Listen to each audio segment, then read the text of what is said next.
Chapter 8 The Villainous Ascendency. Mekai bellowed with rage into the darkness of the veil as Ghirahim looked on with alert eyes. "Curse that mortal!" he screamed. If there had been any doubt before that Yoki meant only to cause chaos in this place, it had wholly dissipated now. Majora's mask was missing, and Mekai knew he had taken it. There was no other explanation. Mekai's threats hadn't accomplished anything.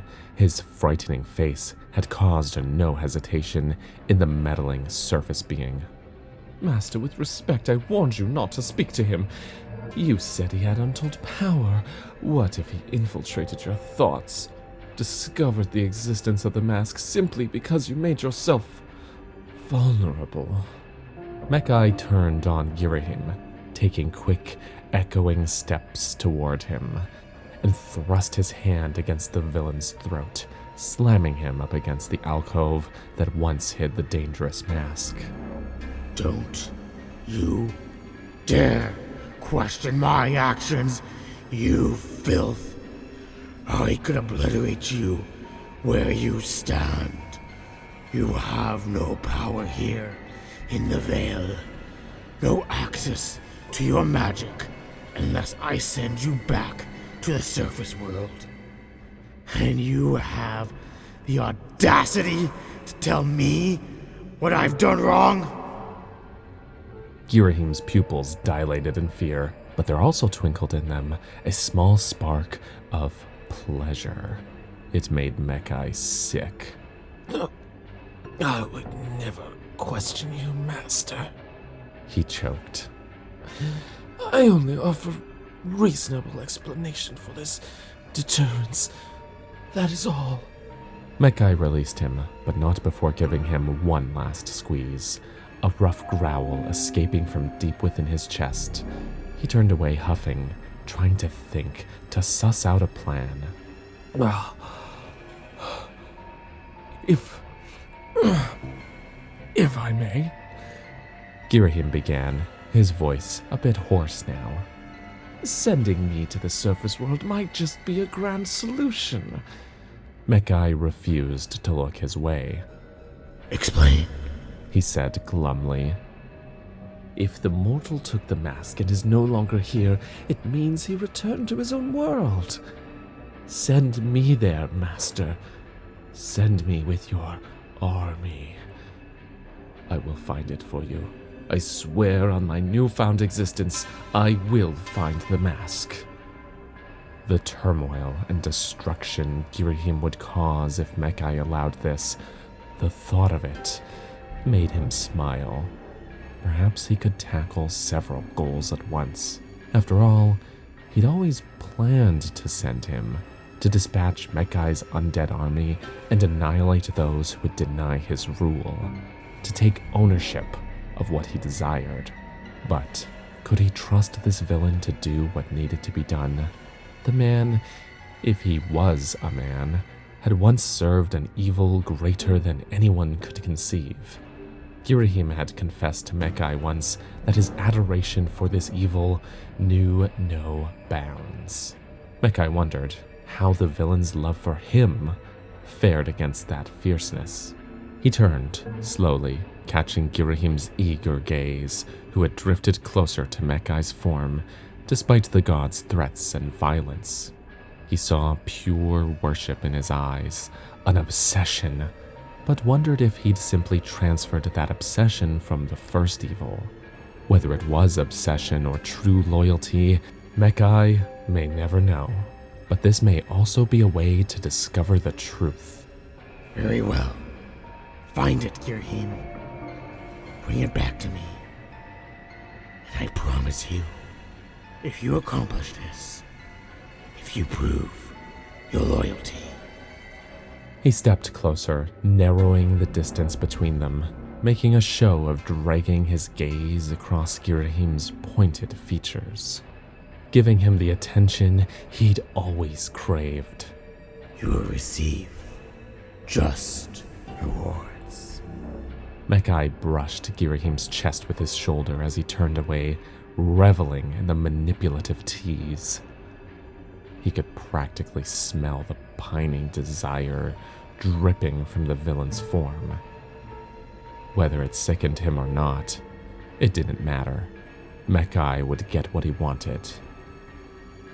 He would destroy the very veil to get it.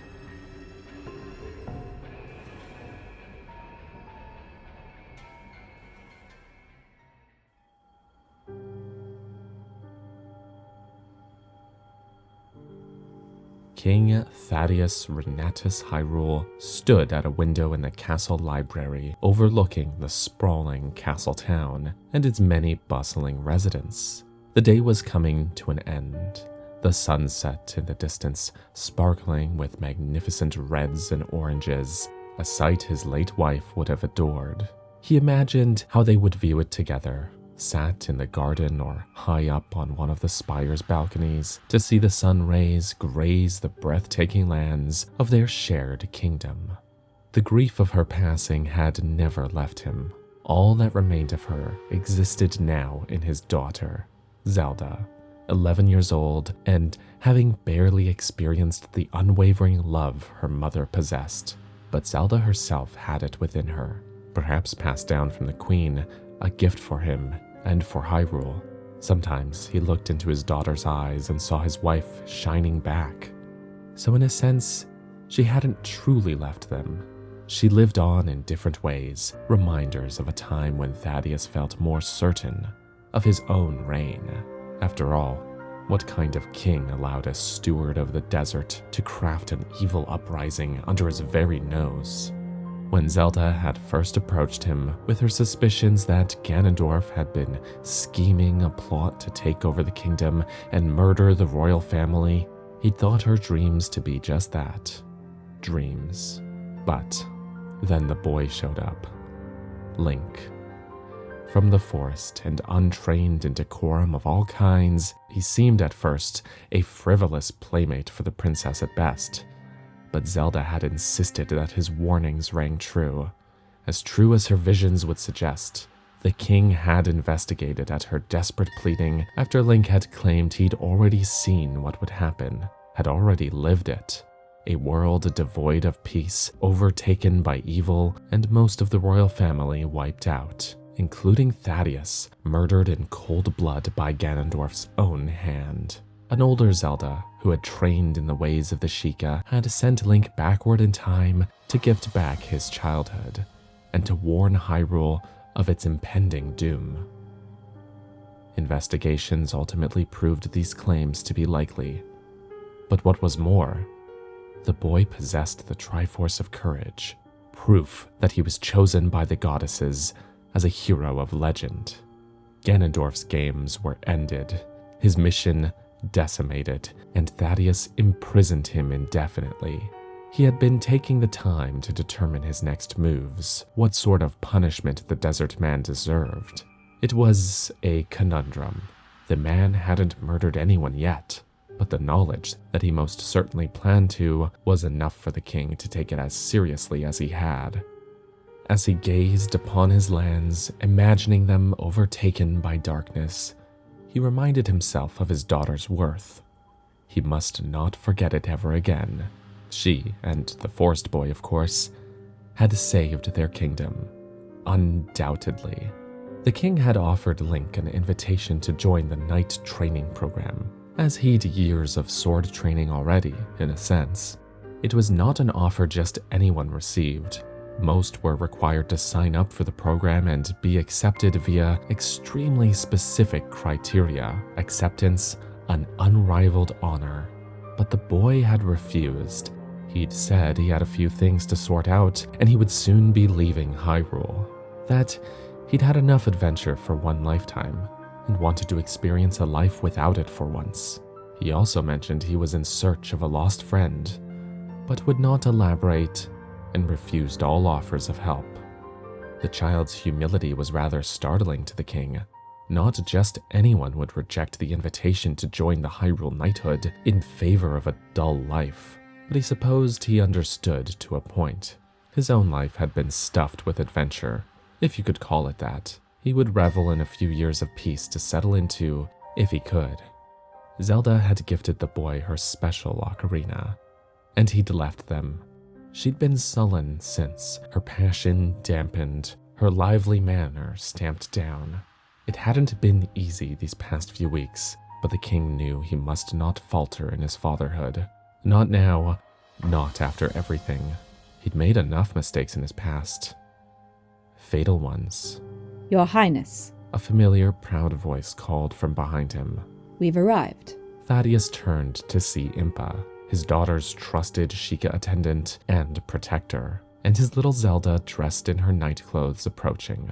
The knights standing guard made way for them, silently bowing to the princess. Hello, Father. Zelda droned. Her eyes remained emotionless, as they had for weeks. She stood stoic in front of him, her hands clasped together and remaining as regal as ever. Thaddeus smiled, happy to see her after this long day of meetings and dull royal duties.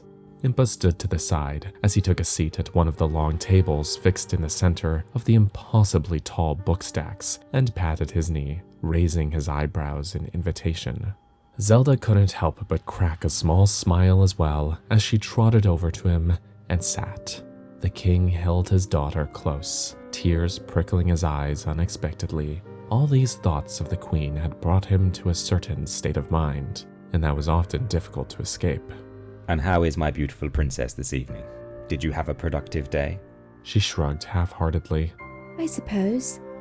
Impa took me riding and I attempted to wield the bow again, but I'm just so awful at it. I only hit one target, and only at the very edge. I really don't like the bow, Father. The king chuckled as he watched Zelda's eyes grow large with emphasis. He adored witnessing her dramatic expressions. She had a knack for communicating feelings with only her gaze, which also reminded him of his late wife. Did you know, He began, tapping her lightly on the nose, that when I was a boy, my attendant forced me to wield an axe for training every single day for 4 hours at a time? Zelda's eyes grew even wider, if that was possible, and shook her head. He nodded emphatically. It is true, and I was terrible at it. I couldn't even hit the center of a very large X drawn on the ground for me. Once, I lost grip of the axe and it went flying across the training field, embedding itself in my father's very old, very prized weapons chest. I received quite the verbal lashing for that one. She let out a small giggle. Were you a clumsy boy? I was worse than clumsy. I was a complete mess. No one knew what to do with me. Until, one day, I decided to take control of my own training. I escaped in the night to Castletown and sought out a quite famous but poor swordsmaster. I'd heard of his talents, but the royal family had no respect for peasants in those days and would never have employed him. I asked him to train me. He refused at first, knowing my father, the king, would be furious if he found out. But I begged him, and he finally agreed. He trained me for over a year, and I grew better and better with the axe, as well as a slew of other weapons. Like the longsword? You're very good at the longsword. I am indeed, all because of that swordsmaster. Eventually, he became my mentor, and my friend. I just needed a different kind of teacher. The princess looked away, a thoughtfulness overtaking her face. Impa is a good teacher, but She lowered her voice to a whisper. sometimes she treats me like a boy. He could not hold his bellowing laughter. Impa showed no signs of having heard Zelda's confession, but he knew her keen Sheikah ears had. Whether she had the ability to laugh was a mystery to him, however. One day, He encouraged. you may have to make such a decision, and I want you to know, it is a courageous one to make. But even if you don't make it, I am proud of you. I will always be proud of you, my Zelda, whether you hit your targets or not. She hugged him then, and he felt just a little bit more of her spark returning, even if it was just for a moment. I love you, Father. And I you. Echoing steps rang down the hallway beyond the guards at the door, and the king's high commander rounded the corner, breathless. Your Majesty. Holland? What is it? He could see a wild fear in the man's eyes, a rarity for him. It is Hyrule Field, sire. It's being overrun.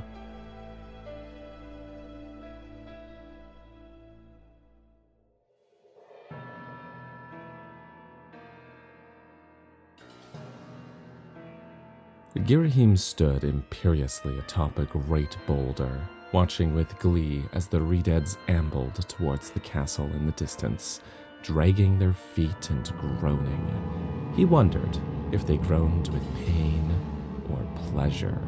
Moving his hand to his throat, he caressed the welts that still rose from his pale skin, remnants of his master's touch. He pushed on them, his lids fluttering, and his eyes rolling backward as shooting pain electrified his senses. It felt good to have a body again, to be able to feel.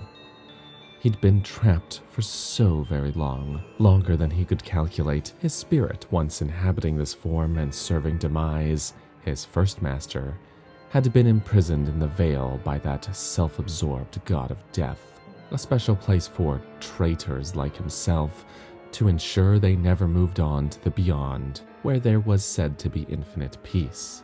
He hadn't really been conscious, just faintly aware that he could not move, his failures reverberating around him in some sort of psychological echo chamber, promising eternity. Then, a miracle. Mekai, the god of balances, chose him to stand by his side. He used Majora's Mask to reanimate Ghirahim's body, crafting new flesh in the same familiar form that his spirit remembered. It felt like being born. Reborn, more accurately. And when his new master told him of his plans, it was like his old life had returned. Finally, someone to follow, a mission to take on, purpose. Mekai gave Ghirahim his entire existence back. The gift was immeasurable in scale, and discovering the mask's location was not sufficient enough to repay him. But he would find other ways to express his gratitude. To begin, he would start a war for his master. He leapt from the boulder and sprinted toward the front of the undead armada. He would lead this army to victory, not only doing everything he could to discover where Yoki had taken the mask, but also to claim the castle itself, an extra little present for Mekai. He could visualize it so clearly in his mind, sitting the throne, warming the seat for its true king. Mekai would shower him with glory and love, a true satisfactory ending to Ghirahim's sad story. While they marched, swaths of Redeads broke off outward in 4 directions. They would seek the mask, while Ghirahim would usurp the kingdom, all objectives managed at once. They knew what to look for, who to look for, and they would find him. These monsters weren't like the other Redeads Mekai initially created.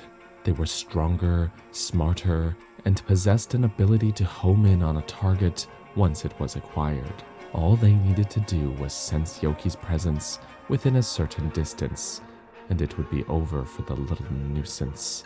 As they drew closer to the castle, the Hyrulean soldiers began to form a barricade between themselves and the Redeads. Ghirahim cackled at the sight of these pathetic knights of the realm, wielding steel weapons, yet no shred of magic within their weak forms.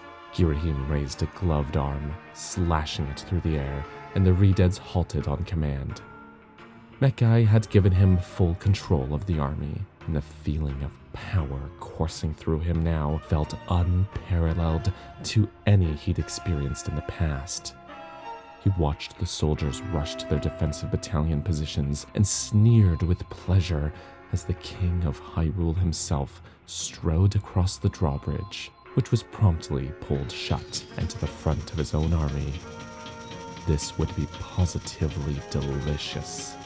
Let us approach for negotiation, the king offered, shouting across the field as his soldiers quieted.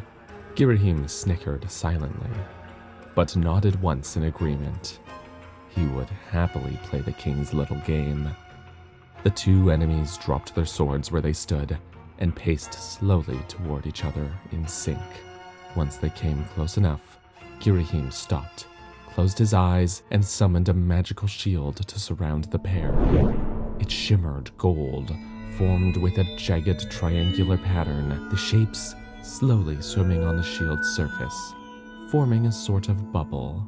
The king startled and scoffed in anger. What is this? He snarled. Ghirahim chuckled in amusement. Just a bit of insurance, he explained. Now no one can hear us. We can discuss important matters, just you and me. No outside influences. The king narrowed his eyes, but did not argue. So be it. Who are you? Why do you march on my castle? Are you fiends of Ganondorf? Ghirahim raised an eyebrow. I do not know this name, though I do like the sound of it. He stretched, languishing in his new body. I did miss the real world, and I have tasks to complete. You are among those tasks. He found this king to be quite attractive up close. He was young, tall, and slim, but muscular. His beard grew full and red, while smoky green eyes gazed perceptive and regal at his foe. A body built for combat, meticulously trained. Bulging tendons twitched with anticipation beneath his roughened skin. Ghirahim could not wait to see how his blood gushed. If your task is to obliterate my kingdom, you have sorely misjudged it.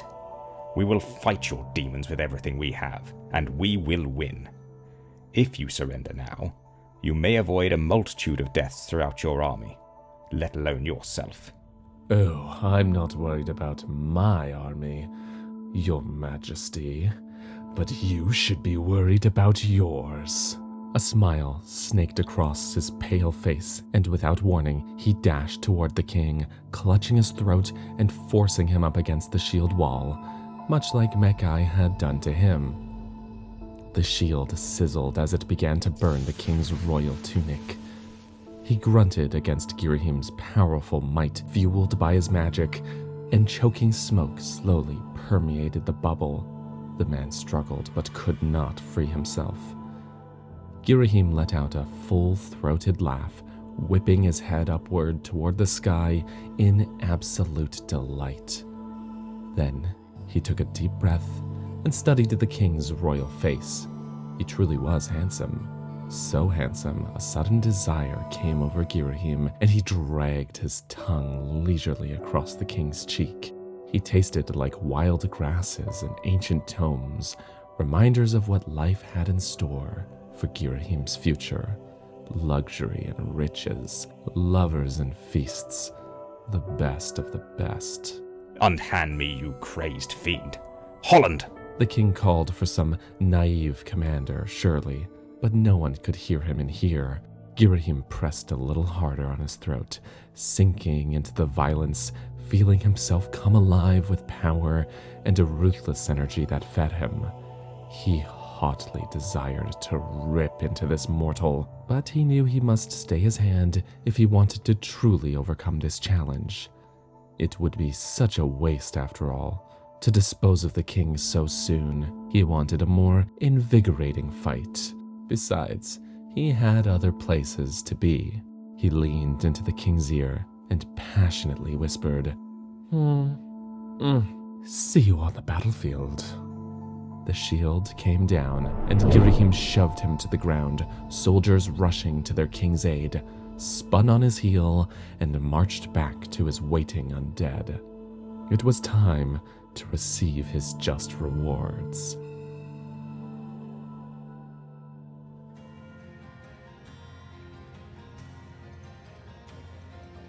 King Thaddeus did not know how many dead soldiers littered Hyrule Field. Too many to count, too many lives snuffed out. But he knew his army had been reduced by at least half. Though they had procured several instruments with which to play the song that paralyzed the monsters, the undead beasts' numbers proved too great. The Redeads overwhelmed the Hyrulean army, Soldiers and knights frozen in their tracks and pounced upon, their skulls chewed straight through. Thaddeus gasped for breath as he stumbled across the west stone outer wall of Castletown, drenched in sweat and tripping over bodies. He thought he caught a glimpse of the slackened, lifeless face of a familiar boy whom he'd recently knighted, one who only joined the knighthood a few months prior. Commander Holland's 19-year-old son, Haro. He despaired, but did not allow it to slow him down. He needed to reach the end of the west wall, where some of the stone had crumbled away, providing footholds that he could climb. The drawbridge remained securely shut, and not even the king's command would bring it down, as per Thaddeus's orders.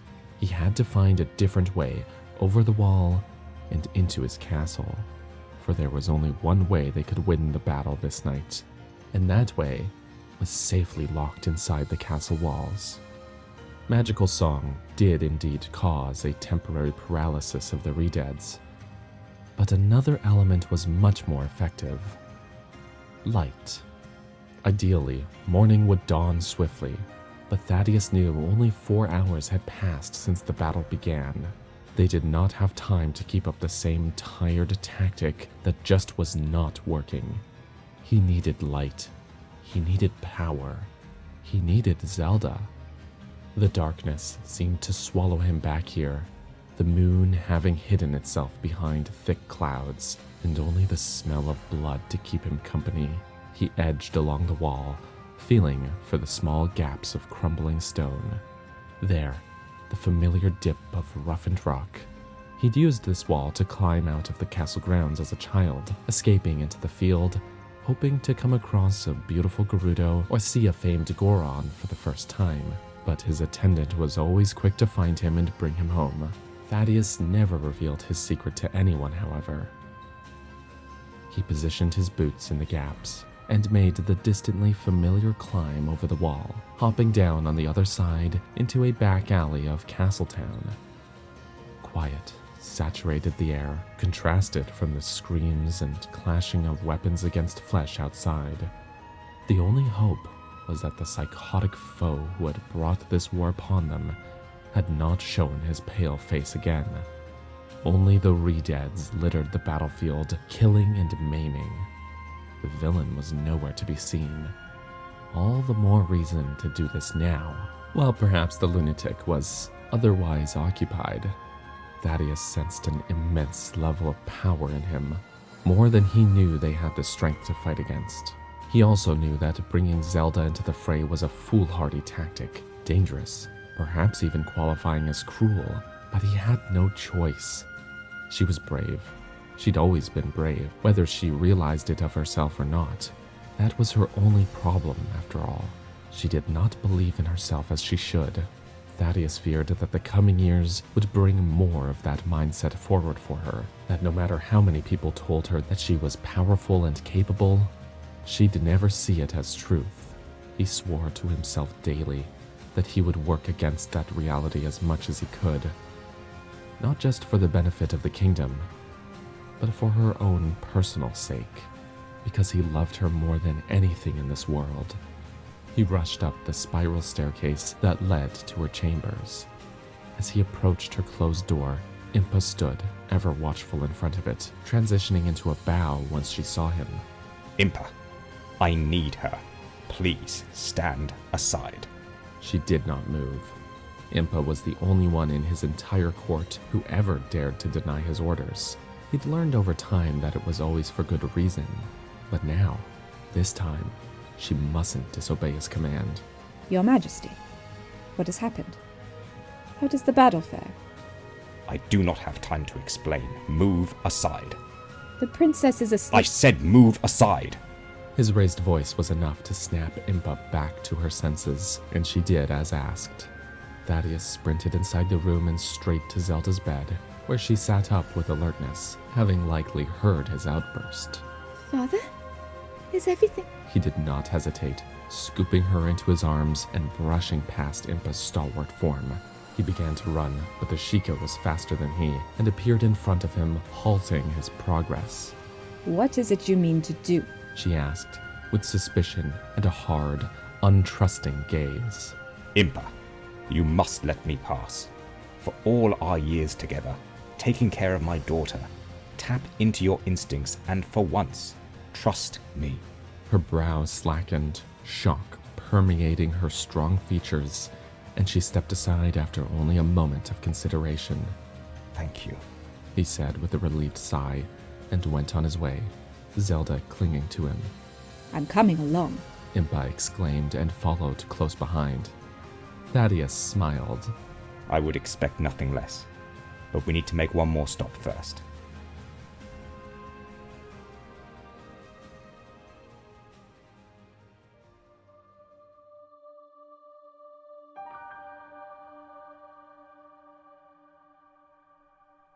Impa, the king, and the princess stood above the secured drawbridge, the night somehow even darker, and the violent enemies below scattered across the expanse of Hyrule Field. His soldiers still fought, their war cries echoing off of the stone walls. Cries of pain also echoed, and the king knew he had little time left. Everyone has gone away, haven't they? Zelda whispered. He crouched down to Zelda's level, taking her by her shoulders in earnest. My darling daughter, I know you can do this. Her ocean blue eyes swam with tears, and his heart shattered. He was traumatizing her, to be sure, but what other choice did he have? Hyrule itself was at stake. I don't think I can. She sobbed. Of course you can. Do you remember what Link told us? About the 7 years? She sniffed and nodded. What did he say?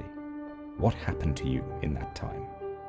He said, I trained with Impa to become a Sheikah warrior. Right, you did. And you did become that warrior. You embodied her. You had it in you the entire time. It just needed a little coaxing out, yes? She nodded again, but he knew she struggled to believe it. And what else did he tell us about your power? Her eyes brightened just a bit. He said I used it to help him seal away the King of Evil. But Father, I haven't trained enough. I wasn't there. She looked down at her hands, clutching her bow so tightly her fingers were pale. They'd swung by the armory on the way out, Impa having suggested Zelda might benefit from a weapon with which to focus her power. She grabbed a few weapons herself as well. He could tell Impa itched to get out on the battlefield, but he needed her support. He looked to her now, and she caught on quick. Princess, She began. I wasn't there either. I never saw you master your power. I know it feels like another world, far away from us, unreachable. But it happened. And because it happened, I know you have the capability to do it again. We believe in you, Zelda.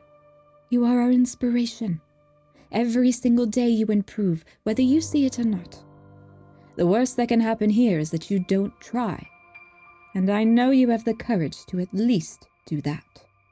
Resolve settled across the princess's face, and she turned to look at the mayhem below them, and then back down at her bow once again. All right. I'll try.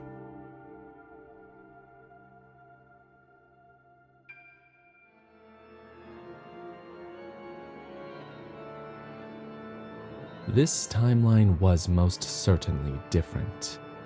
Ghirahim marched his second army across Hyrule Field yet again, but this time the land existed several years into the future.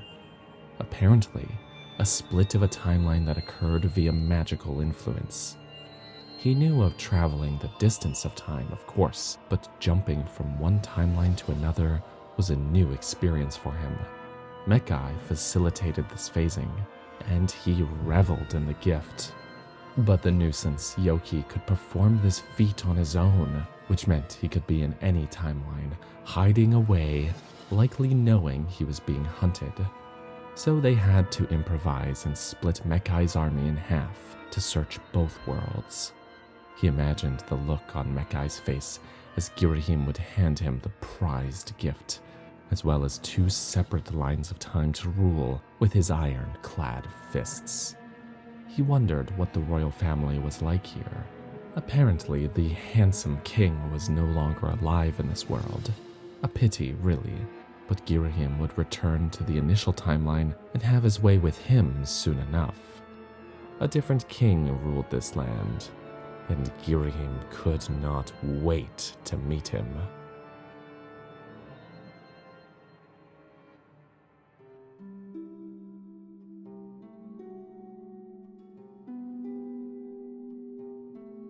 Queen Zelda watched her daughter sleep. The years since sealing Ganon away had flown by so swiftly. She hadn't been able to keep up. Months of pregnancy, meetings with dignitaries, and the secret weapons council that she and the king had established with Kageno, the Sheikah town 2 days' ride from Hyrule where she'd grown up, among other problems like land disagreements, pressure to raise taxes on the poor, which she refused to do, and a constant, nagging worry that evil would rear its ugly head again. But then, her child was born, and everything seemed to slow down. All she wanted to do was hold her, feed her, discover the new ways in which she was learning the world around her. Nothing else mattered anymore. Her hair smelled of lavender, her skin clear of scars, her eyes fresh and alert, and she was beginning to look much like her mother. One day, Zelda knew this light of her life would develop the same powers she possessed, and likely would have to fight another evil, if not the same one. The thought of it made her stomach turn. But until then, she would do anything and more to keep the little one safe. For now, she slept, freshly fed, a look of pure peace on her precious face. Zelda could not stop staring until a voice broke her reverie. "There you are," Rovan said as he approached the cuddling pair. He'd said those words to her so many times, from early on in their friendship and to this very day. The way he expressed his adoration never ceased to turn her mood positive. Rovan served as the other light in her life, and also the king, having taken on the obligations of the kingdom with an unmatched fervor. He could be serious when necessary, but he never lost his goofy manner, his humor, or his ability to love. Rovan crouched to gaze at their child, his eyes lighting up in a way that brought Zelda so much joy. She could barely stand it. He gently cradled the baby's head in his hand and bent to kiss her forehead. "And there you are," he said. Zelda smiled down at him, her gratitude for Rovan swelling. He was a wonderful father, just like her own. Sometimes she would be startled by a memory of King Thaddeus, a time when he'd given her advice or taken her swimming, or even the times when he had to discipline her, and she'd miss him beyond anything. Rovan had also lost his father to death, a fact that bonded them every day, and now this child bonded them, their little Zelda. A sudden disturbance at the door interrupted the trio's lovely moment, the guards letting Commander Harrow through, the son of Commander Holland, whom Zelda's father had relied on and trusted as his high commander 8 years ago. But Holland had succumbed to the evils of Ganondorf as well. "Your Majesties, there's been a development." The urgency of Harrow's behavior was a concern, but Zelda had learned over the past year not to assume the worst, even if her mind jumped with immediacy to it. So she calmly responded. "Come in, Harrow. What news do you have?" "My queen, there are reports of Redead swarming Hyrule Castle and a strange man leading them." "How many?" Rovan asked, standing swiftly. Zelda remained seated where she was clutching her daughter. "Hundreds. Many hundreds." Harrow's face was shadowed with fear. Could it be? Could Ganondorf have returned already? Zelda had no visions to suggest this, but she'd learned that didn't mean much. Terrible things could still happen without the gods warning her. "This man. Is there report of a description?" He does not appear to be Ganondorf, my queen, Haro replied, catching on to her anxious thoughts. So, a new evil then. Just what they needed. Rovin strode over to Haro and began to discuss battalion assignments, and all Zelda could do was stare down at her child's sleeping face, feeling frozen. She suddenly wished Impa were here to encourage her, but the loyal Sheikah was shut away in the Shadow Temple still, answering her great calling with honor and transforming the temple into a habitable, meditative space for her people. Zelda must tackle this problem alone. No, not alone. She reminded herself that Rovin had always been there for her and always would be. She'd often struggled with the fact, but already he was arranging battle plans, and Zelda had barely moved. She broke herself from her stupor, standing carefully and lowering little Zelda into her crib as the child let out a sweet sigh. She turned to the men. Show me, she commanded. Once a trusted chambermaid had been tasked with the duty of protecting the child, the Queen and King of Hyrule made their way to the open archway balcony off of the castle's tallest defensive tower, where the view of Hyrule Field was most vast. They peered out into the night, only the dim light of the waning moon subtly igniting the grasses below. It took a moment for their eyes to adjust, but then they began to see movement. Indeed, there were hundreds upon hundreds of Redeads littering the landscape, stumbling and tripping along.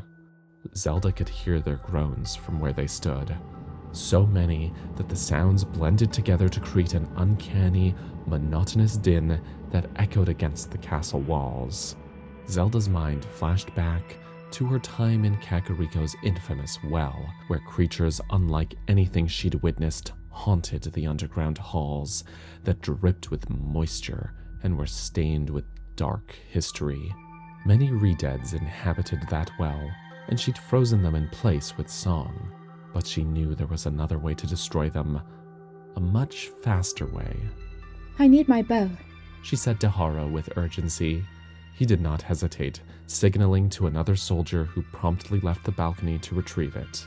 Haro called after the soldier to meet them at the front gate, anticipating her plan. Her High Commander was indeed the best she could ask for. "You're gonna use your power on them?" Rovin said, a certain excitement present in his eyes that Zelda often spotted when she utilized any of her strengths. Yes. Do not deploy the battalions yet. I wish for 0 loss of life on our side this night. In 10 minutes' time, they'd arranged defensive units behind the shuttered drawbridge, ready to attack if the foes made it over the moat somehow. Zelda stood with Rovin and Haro above the drawbridge, watching as the Redeads halted in place. She saw the strange man who was mentioned step forward at the front center of the undead army, and she could just see a smirk etching its way across his pale face as he slowly raised one arm into the air. They waited. He only stood there, staring at them, the manic smile never wavering, his arm remaining in the sky. "What is he waiting for?" Rovin said quietly. No one answered, for no one knew. Zelda was just about to bring her bow to eye level, tired of the standoff, when suddenly the field in front of them went darker, the moon having hidden away behind incoming clouds. And the strange man whipped his arm downward. The Redeads stumbled forward, somehow faster than they were before. They crowded the edge of the moat, many falling in, while the man remained standing where he was, grinning as the monsters pushed past him. Zelda wasted no more time. She brought her bow up, stringing her first arrow, closed her eyes, and fed her magic into it. It took no time at all, a far cry from where she used to be, with controlling her power. The arrow glowed bright with light, and she loosed it, disintegrating a rather large group of Redeads where they stumbled. Again and again she repeated the action. Rovin and Haro watched with attentive gazes, studying the numbers of the beasts. Zelda vaguely registered the strange man's smile beginning to fade. Then, a soldier on the ground shouted up to them. Everyone looked to see a re-dead clambering over the wall. Haro turned to his soldiers. Draw arms, make for the walls, bring them down! The sudden clash of weapons and whooshing of loosed arrows took over the dark night air. Zelda still fired her own on the monsters, taking them out tactically, focusing on the closest ones to the moat edge. She could not look back at the square. She must focus on what was in front of her, but the noises rising behind them informed her enough. The re-dead screamed. She knew the beasts wielded power that froze their prey in order to devour them, and she couldn't bear to think what carnage they might leave behind. Zelda? Rovin said, not needing to ask the question she knew he wanted to. Do it. Haro signaled to the soldiers below them, and the bright clinking sound of the lowering drawbridge added to the chaotic noise. The front battalion crowded the archway, shoving through the throng of re-deads that continued to push forward. Zelda did not think of who was protected in the castle, did not stop to mull over what might happen if those monsters got inside, because she would never allow that to happen again. She loosed arrow after arrow, her light magic shimmering in the darkness. Her mind grew numb, her muscle memory taking over. A re-dead's head suddenly popped up from behind the wall in front of them, and Rovin launched it backward toward the water with the butt of his axe. It wasn't the first time he'd protected her like this, but the monsters were overtaking them. They were too fast and too erratic for Zelda to accurately dispose of them. Each time she obliterated a group, another group took their places. The throngs were never-ending. This isn't working! She shouted. Rovin and Haro exchanged glances. I'm going out there, Rovin said. She wanted to scream at him not to stay with her, to keep protecting her, to protect their child. But he gave her a swift kiss on her cheek and was gone in an instant, leaping into the fray. Haro remained with her, shouting orders to his soldiers below, and she continued to fire light arrows until another re-dead climbed over the wall and screamed at her. The feeling of being frozen was not what she expected. She felt her insides freeze too, her heartbeat slowing to an almost imperceptible rate. She still clutched her bow, but could not move it, could not move anything. It was as though she was stuck in thick clay. Everything around her slowed to a crawl. Haro's sword slicing through the air at the creature, the noises of the battle, even the re-dead itself. She could not make heads or tails of time. It was wholly meaningless. Then, just before the monster's yellowed fangs reached her face, Haro's blade sliced its mummified head clean off, and time resumed its momentum, freeing her body from its paralyzing cage. The chaos of the battle rushed back to her senses, and she almost panicked beyond recovery from the shock of it. My queen, are you all right? Haro yelled over the sounds, clutching her shoulders. She nodded in response, though she was not all right in the slightest. But now, she knew what she must do to end this. Arrows were not enough. She was picking off the horde too slowly. She needed to tap into her full power. Keep the area clear for me, she commanded. He nodded, redirecting his attention to the wall.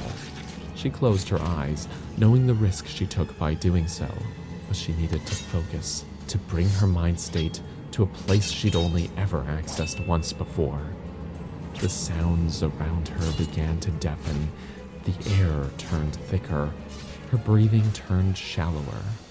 She felt her power pulling itself into a focused point inside her, an entropy of potent magic, preparing for an explosion. She felt it snap into place and opened her eyes. Raising her hands, she forced the light from her center, directing it through her limbs. Two powerful beams of light magic burst from her palms, each re-dead that received the brunt exploding into ash. She arced her magic across the field, painting it with light. Her entire body glowed, and Haro backed away from her in wonder. As she exhausted almost every ounce of light energy she had, the last of the monsters dissolving into dust, she realized she could no longer see her husband anywhere down below. Nor did she see the strange, smiling man.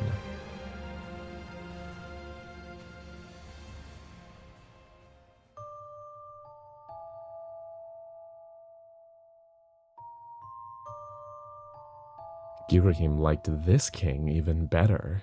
He'd come up behind the man as he fought a throng of monsters, grasping the back of his neck and thrusting him up against the stone wall just past the moat, out of sight of the wildly powerful woman atop the drawbridge. She was a problem. Her countenance reminded him of a certain goddess he used to know. Her light magic obliterated his army, wiping out almost every single re-dead within minutes. But he still had a grip on their very special king, and all it would take was one good squeeze. He would play with him a bit first, however. I've never been around so much royalty, he purred, leaning into the king's ear, pressing his royal face into the stone. You are all so very soft. The man struggled against Ghirahim's powerful strength, unable to free himself to the villain's captivation, and then to his disappointment, he relaxed. "Who are you?" he asked calmly. Does it really matter? Whether I tell you who I am or not, I'm still going to crush your windpipe. He caressed the back of the man's head. The young king did not react. "We've destroyed your army," he said instead. There was no ego in his voice, no sense of pride. He was just stating a fact. How positively boring. "If you surrender now, perhaps you'll find us merciful." Ghirahim chuckled. King Thaddeus just promised the same, but I am not so easily swayed by kings. "King Thaddeus?" he repeated, his strong brow creasing. Let him go, or I shall disintegrate you into dust like all of your pathetic foes. Ghirahim growled under his breath and turned his head to see that nuisance of a girl striding up to them, palms up, a faint glow emanating from them. He grasped the king and whipped him around to shield Ghirahim's form. Not so fast, little girl. We're playing nice, now aren't we? He made a show of grabbing the king's throat and squeezing until he choked. The fire in her eyes grew. My aim is true. I will warn you only once. Release him. Why don't we talk about... She did not lie. Her aim was indeed true. Ghirahim only just moved out of the way, shoving the king and using the momentum to roll to the side. But he felt a flash of heat radiating up his left arm and down his torso. He did not waste time to see the extent of the injury and instead teleported the distance of a mile, the scenery in his view changing in an instant. He gasped in pain and warily looked down to see nothing. Nothing at all. His arm was gone.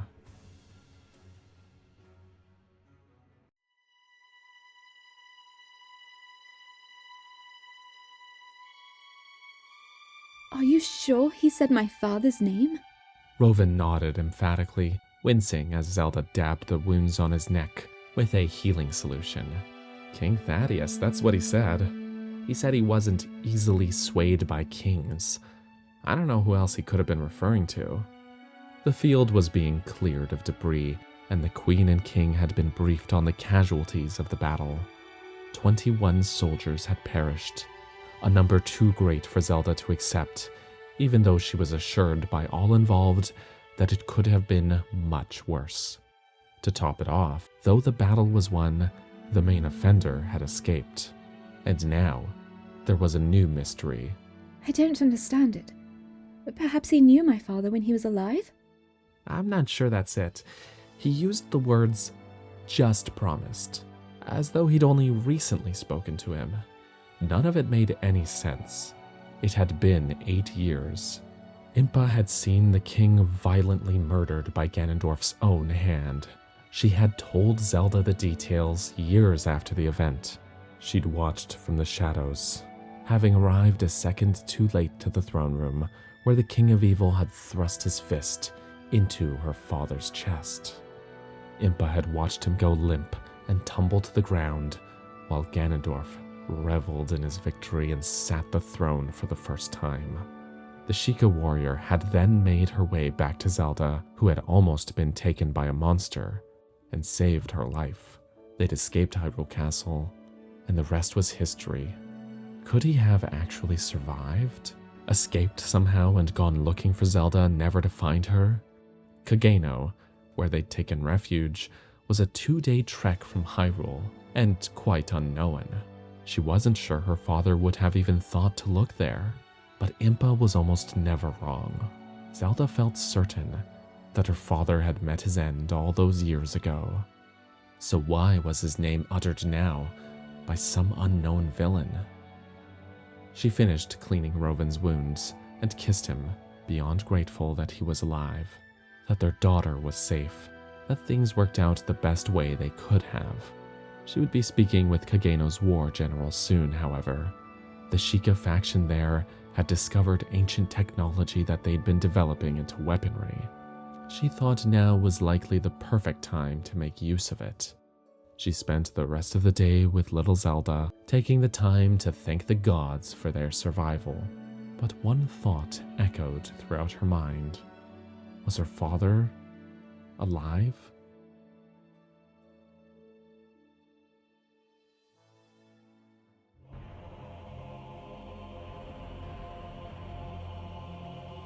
It didn't matter that Ghirahim's shoulder, face, and ribs bled a sticky black ichor.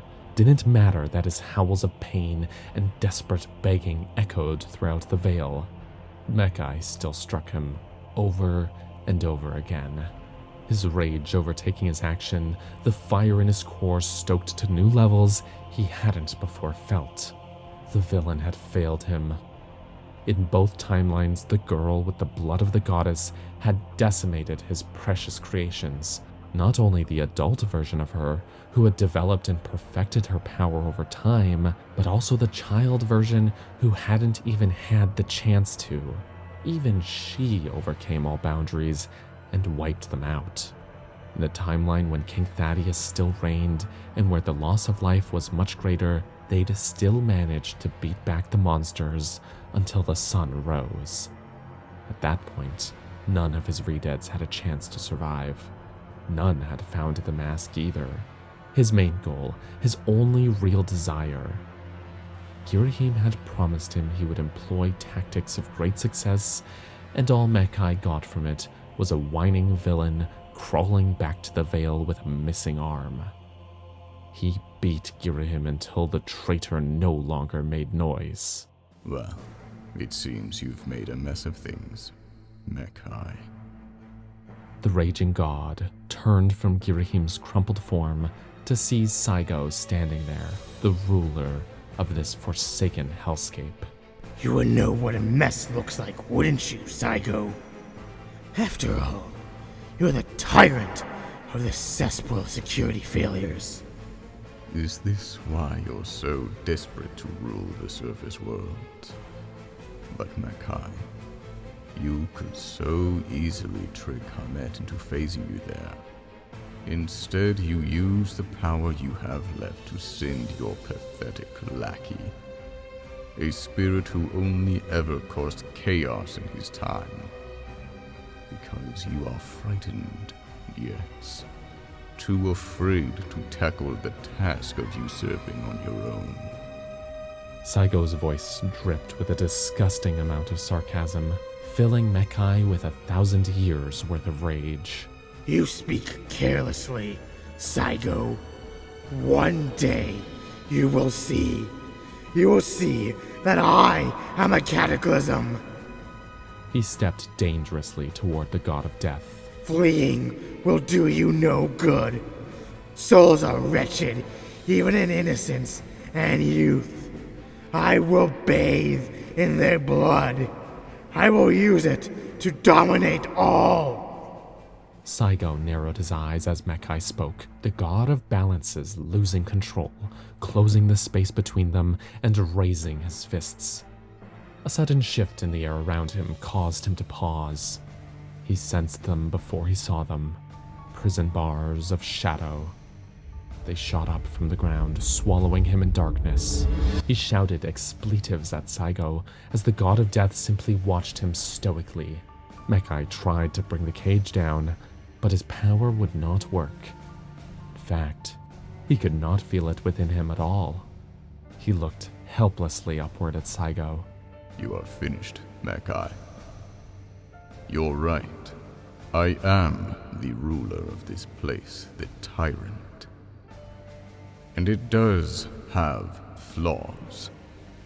But you are one of those flaws, and I have a duty to erase them. He took a deep breath. Mekai, god of balances. You are charged with the inducing of hundreds of unauthorized death in 2 timelines. The breaking free of an imprisoned spirit, and the raising of monsters used to murder surface beings who were not marked for death. These crimes are of an unprecedented caliber, and your punishment shall be just. Mekai began to panic. His only chance was Ghirahim, his loyal admirer. He'd forgive Mekai for beating him. He'd free the god from the cage of shadow, and they'd escape into the darkness together. Ghirahim loved Mekai, but as he turned to beseech him, he saw the ground where he had lain empty. He'd fled like a coward. As per the Threes and my own judgment, you have been sentenced to centropic death. No, obliteration. The death of a god. No. Mekai changed his tune. I will make up for this, Saigo. I beg you. Give me another chance. I will remain powerless. I will... You will die.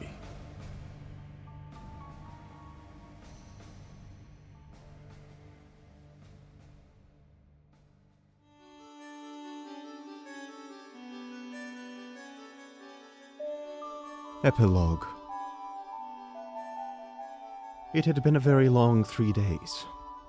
The cycle had repeated, in fact, over and over and over again. Link, the boy with the spirit of the hero, had chanced upon my Termina at the exact time I needed help. What fortune had found me! I could not believe my eyes when I saw him riding a mare through the forest, right toward the entrance of my strange forged world. Time forgets itself in Termina. It is so malleable only a simple song is needed in order to turn it backward. I learned the ins and outs of the clock tower, the key to Termina's stability. The world's magic originated there and branched like veins throughout the land. My song of healing was especially powerful there, Link having ended up using it many times to heal the souls of innocent ones. Innocent ones who were far from real. But it mattered not. I needed him, his heroism, because of that rotten Skull Kid. As I was attempting to utilize Majora's Mask's untold power, he had jumped me and had stolen it. I could do nothing, unconscious as I was. And soon I found that Skull Kid had done much more damage to Termina than he ever did to me. He'd befriended the 4 gods whose sons I had created as protectors of the land. But something occurred between them, and the chaotic Skull Kid lashed out, committing small crimes here and there with his quirky fairy friends. Stealing the mask was his penultimate mistake. Donning it was his last. Link did not escape the ramifications of Skull Kid's lack of judgment either. The poor thing was transformed into a Deku scrub, close to helpless at first, until I was able to assist him in finding a way to turn himself back. From there, the dominoes fell. So much happened. The moon began to fall. The virtual copies of Hyrule's residents started to feel the brunt of Skull Kid's actions, many of them succumbing to depression, denial, and even death. The intricacies of this world knew no bounds. I was incessantly surprised by how real everything and everyone seemed. Link took on the duty of saving Termina, at my request. He also vowed to find Majora's Mask for me. When speaking to him, I pretended I did not know him, putting on my happy mask salesman facade in order to hide my true intentions. For some reason I still do not comprehend. Hamet's first words to me came to mind when I initially spoke to the boy. You've met with a terrible fate, haven't you? What the little hero truly thought of me I did not know, as he rarely spoke. But he took on the mission with great aplomb, utilizing his talents and the many magics Termina had to offer him. He saved my world, and he found my mask. But I did not foresee the consequences. After all, Link was a legendary hero, among Jinsei's finest stock of mortals, his most prized and most loved. Of course he would do everything he could to abolish the evil within the mask. He was an overachiever. Now, as I took the mask back from Link, finally, and gazed into its terrifying eyes, I realized its power had been utterly lost. Nothing had ever gutted me so, save for my brother's passing. This had been my last chance, and it was over. I made a decision then, as several realizations hit me at once. Studying the hero, Skull Kid, freshly unpossessed, and the two hyperactive fairies, I began to understand the minutiae of this terminal world. My, you sure have managed to make quite a number of people happy, I told them with a smile, my salesman voice chipper as ever. The masks you have are filled with happiness.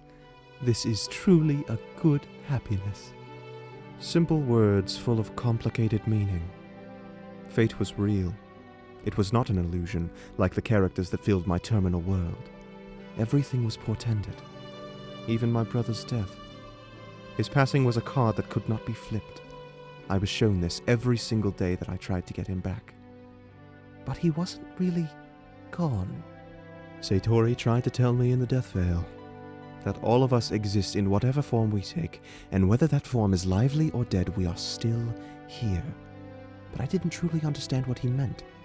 It isn't just that we exist. We live on in memory. We live on in legacy and action and reaction, the ripples we cause through time, making the smallest choices that yield the most impactful changes. We live on in the people we leave behind. And in this way, we create our own fates. The three made us powerful, even though they rule over us. We are their special creations, but we are also their most formidable adversaries. Because we exist. I smiled again at the four strange beings in front of me, appreciating their qualities, their passions, their individuality. They would never know that the adventure they just went through wasn't as real as they were, but it felt real, even to me. Especially to me. I wondered, as I turned and walked away, humming my song of phasing quietly, if Termina might someday become real. I was leaving it, and I did not plan to return. Perhaps it would evolve. The people inside it would further populate it, more fully appreciate their existence now that their lives were no longer at stake. They seemed to feel real pain, real sadness, real mirth. Perhaps they'd make something of themselves, and do the thing that real mortals do in desperate times. Search for happiness. Now I recognized what was real and what wasn't. Intentions were real. Intentions were everything. And happiness. Mirth, while a reasonable goal, perhaps was not the real endgame. But it was time for me to discover what was.